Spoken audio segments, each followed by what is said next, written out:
Bonjour et bienvenue, voici notre tour d'horizon économique, géopolitique, énergétique et boursier. Nous sommes le mardi 4 novembre et pour comprendre comment tourne une planète de finances qui commence à être saisie d'un vertige boursier, c'est sur l'inforruptible et nulle part ailleurs et la chronique du jour, je vais l'intituler « Si l'on taxait l'incompétence de nos élus, tous nos problèmes budgétaires seraient résolus ». Alors, la dernière folie en date, eh bien, c'est le rétablissement de l'exit tax. Et figurez-vous que tout le monde, quel que soit le bord politique, est tout à fait d'accord avec cette remise au goût du jour d'une taxe instaurée par Nicolas Sarkozy et qui consiste effectivement à imposer tous les actifs qui quittent le territoire. Ce sont évidemment des actifs financiers, ce n'est pas les actifs immobiliers.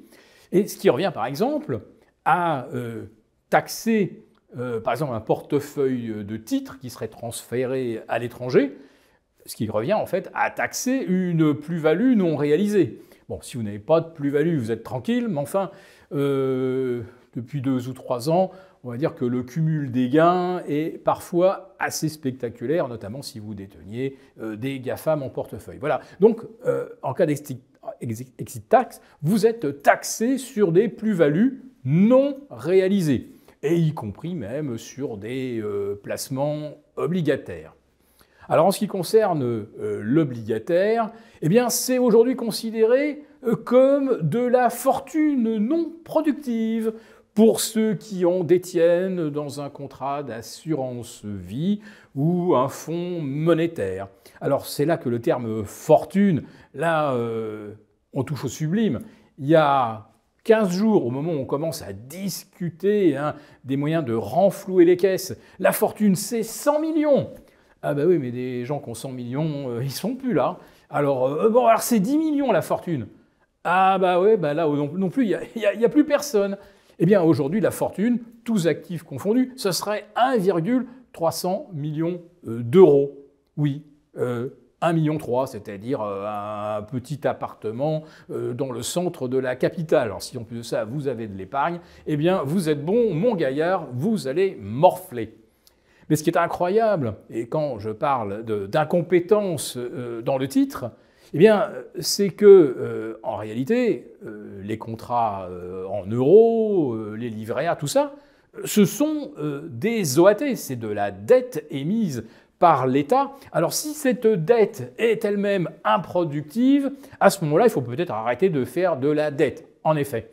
Donc, le gros danger, et là je me mets à la place d'un créancier de la France, je me dis, bon, toutes les semaines, ils émettent 20, 30, 40 milliards, et cet argent est heureusement stocké, il ne revient pas se rajouter à l'émission de la semaine suivante. Si vous dites qu'on taxe désormais les contrats en euros, ça veut dire que les gens vont massivement se débarrasser de leurs OAT pour acheter, pourquoi pas, des T-bonds américains, car ça, oui, figurez-vous, ça, c'est pas considéré comme un actif improductif, ou je ne sais pas, des dettes singapouriennes, enfin ce que vous voulez, tout sauf des OAT.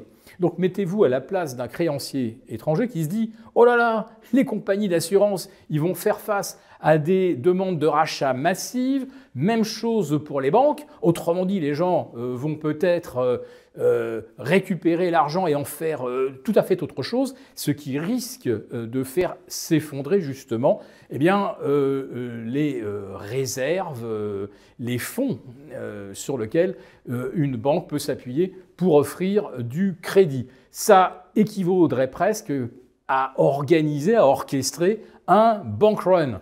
Et ça, pour nos créanciers, ça serait un signal d'alerte majeur. Alors bien sûr, quand vous empilez toutes les autres taxes qu'on nous promet, notamment donc sur les placements financiers, ça va passer, la flat tax va passer de 30 à 31,5, voire 33. Il y a tout aujourd'hui pour faire fuir d'abord l'épargnant français et l'investisseur étranger. Si l'exit tax était mise en place, des calculs ont été faits. Ça pourrait rapporter 70-80 millions.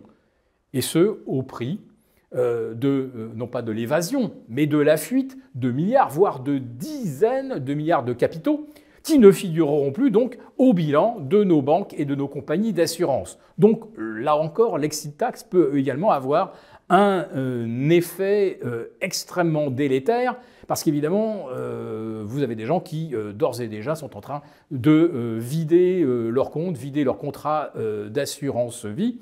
Et je pense que les compagnies d'assurance et les banquiers ne vont pas tarder à tirer le signal d'alarme. Mais quand on fait l'addition de tous les projets de taxes, d'impôts supplémentaires, on est à plus de 2000 amendements. L'évidence, c'est qu'on ne va non seulement pas pouvoir faire passer tous ces amendements, mais on ne va même pas avoir le temps d'en discuter, et la majorité sera retoquée par le Sénat, voire il y aura des vétos de l'Élysée. Autrement dit, je pense qu'on se dirige véritablement vers la non-approbation du budget 2026 et donc la reconduite du budget 2025, ce qui ne résout absolument pas nos problèmes de dérive budgétaire. Et ça, c'est aussi un des signaux qui pourrait inquiéter très fortement nos créanciers étrangers. Alors je vais quand même ouvrir une petite page boursière parce que pour le CAC 40, on en est à la 6e séance de repli consécutif. Il y a quand même très longtemps qu'on n'a pas observé un tel scénario. Et à Wall Street, on voit que depuis maintenant 3 séances, vous avez un S&P 500 qui est bloqué au sein d'une étroite fourchette qui est 6630, 6800, et une telle stagnation sur des sommets historiques, c'est quelque chose dont on devrait se méfier.